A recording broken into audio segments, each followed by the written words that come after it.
to be, quote, moderate. It's really interesting because Obama himself recently told the media that the exact quote, the idea of a ready moderate force that we can arm, that can have any chance of defeating the Syrian government is a fantasy. So why is he dropping $500 million onto a fantasy? So we can safely say that they're not ignorant of the fact that there is no moderate force that has any sort of influence.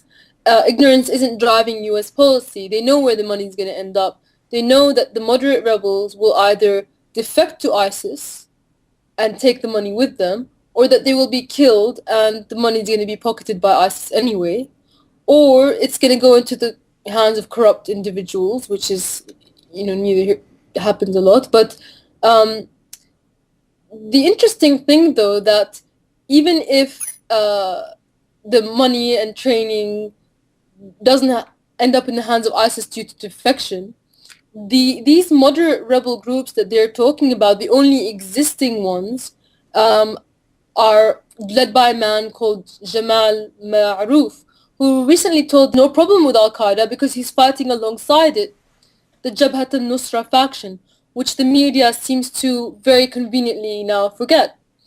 So these moderate rebels might have some kind of territorial dispute with ISIS, but that's not stopping them from fighting alongside the other faction of Al-Qaeda, although ISIS are supposedly fighting with Al-Qaeda now, but it doesn't stop them from fighting along Jabhat al-Nusra, aka Al-Qaeda, and that's who the $500 million is going to.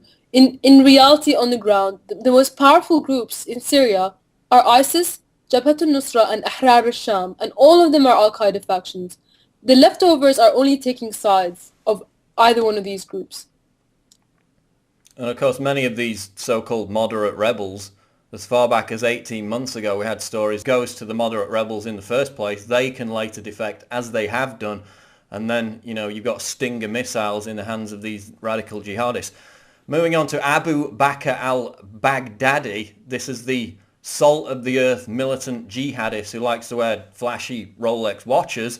He recently announced that the birth of a global Islamic caliphate in the aftermath of this ISIS takeover of Iraq. What's the real story behind this caliphate? Is it a genuine threat? And how does it play into this idea of a clash of civilizations that we've heard so much about from the neocons?